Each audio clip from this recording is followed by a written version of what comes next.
Hello guys, welcome back to our YouTube channel. तो आज की वीडियो का टॉपिक है जननांग संक्रमण का सिद्धांत, थ्योरी ऑफ डेमोग्राफिक ट्रांजिशन, जिसको सबसे पहले सीपी ब्लैकर ने 5 भागों में विभाजित किया है। तो सबसे पहली जो अवस्था है, प्रथम अवस्था, उसमें सीपी ब्लैकर कुछ मुख्य पॉइंट्स को लेकर के चले हैं, जो कि हैं इस प्रकार। सबसे पहला पॉइंट जो है वो यहाँ पर देश जो है वो पूरा आर्थिक दृष्टि से पिछड़ा हुआ है और अर्धविकसित है। यहाँ पर लोग जो है वो ग्रामीण क्षेत्रों में रहते हैं और उनका जो मुख्य व्यवसाय है वो कृषि है, और कृषि भी जो है वो पिछड़ेपन की स्थिति में है। दूसरा पॉइंट है उद्योग धंधे। प्रथम अवस्था में उद्योग धंधों का भी विकास नहीं हुआ है, कुछ थोड़े से उपभोक्ता वस्तु उद्योग ही रहते हैं। प्रथम अवस्था का तीसरा पॉइंट है परिवहन, वाणिज्य और बैंकिंग एवं बीमा क्षेत्र भी बहुत ही पिछड़ी स्थिति में है। इसमें लोगों का जो आय का स्तर है वो बहुत ही नीचा है और देश में पूरी तरीके से गरीबी व्याप्त है। नेक्स्ट पॉइंट है कि संयुक्त परिवार प्रणाली है, अशिक्षा है, बाल विवाह तथा अन्य सामाजिक कुरीतियों के कारण जो जन्म दर है, बर्थ रेट है, वो बहुत ही ऊंची है। और साथ ही साथ लोग अनपढ़ हैं, गंवार हैं, अंधविश्वासी हैं तथा भाग्यवादी होते हैं प्रथम अवस्था में। उन्हें उनके उनके लिए जो बच्चे हैं वो भगवान की देन होते हैं और वो किस्मत की बात समझते हैं, और वे संतति निरोधों के तरीकों को भी नहीं अपनाते हैं। चिकित्सा संबंधी सुविधाएं उपलब्ध भी नहीं होती प्रथम अवस्था में, तो साथ ही साथ मृत्यु दर भी ऊंची होती है। तो प्रथम अवस्था में कुल मिलाकर जन्म दर और मृत्यु दर दोनों ही ऊंची होती हैं, खासकर शिशु मृत्यु दरें बहुत ही ऊंची होती हैं। तो इस स्थिति में जन्म दर और मृत्यु दर दोनों ही ऊंची होने के कारण तो देश में जनसंख्या लगभग स्थिर रहती है, और इस प्रकार की स्थिति हमें अफ्रीका व एशिया महाद्वीप के पिछड़े देशों में देखने को मिलती है। आगे बढ़ते हैं सीपी ब्लैकर की द्वितीय अवस्था की तरफ। तो द्वितीय अवस्था में देश आर्थिक रूप से कुछ विकास करने लगता है, कृषि की दशा में सुधार होता है, कृषि में यंत्रीकरण की शुरुआत हो जाने से उत्पादन बढ़ने लगता है, साथ ही साथ जो उद्योगों का विकास भी होने लगता है। तो उपभोक्ता जो वस्तुएं विदेशों से आयात की जाती थी वे अब देश में बनने लगती हैं, परिवहन के साधनों का भी विकास होता है, चिकित्सा एवं स्वास्थ्य संबंधी सुविधाएं सुलभ होने लगती हैं, लोगों का रहन सहन बढ़ने का स्तर बढ़ने लगता है। तो इसका परिणाम ये होता है कि मृत्यु दर जो है वो घटने लगती है, परंतु सामाजिक सोच में कोई परिवर्तन नहीं होता।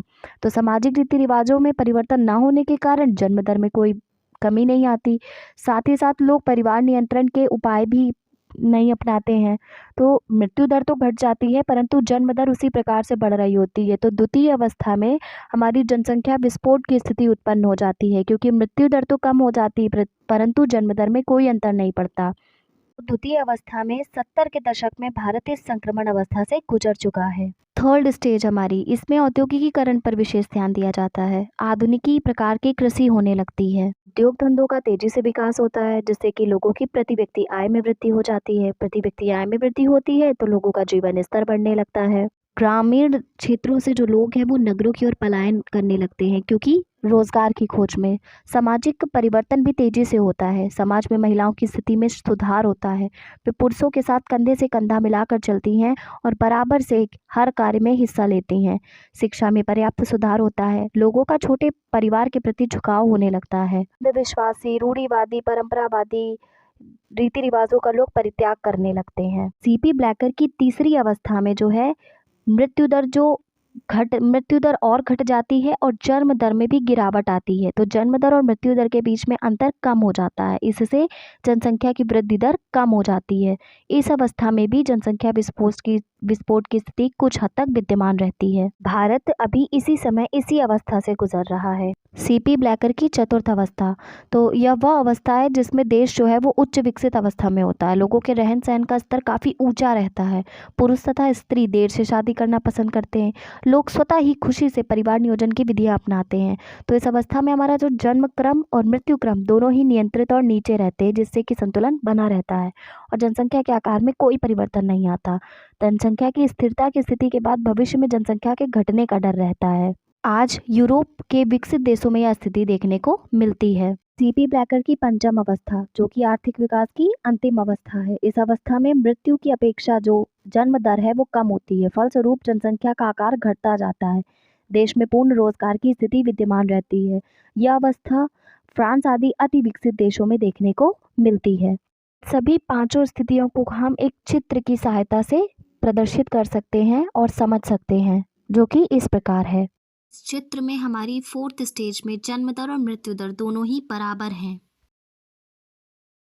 सीपी ब्लैकर की पांचों अवस्थाओं को हम इन शॉर्ट पॉइंट्स के थ्रू समझ सकते हैं, जो कि इस प्रकार से हैं कि पहली से पांचवी अवस्था में जन्म दर और मृत्यु दर पर क्या प्रभाव पड़ रहा है। आई होप ये वीडियो आपके लिए हेल्पफुल रही होगी। Like and subscribe my YouTube channel. Thanks for watching this video.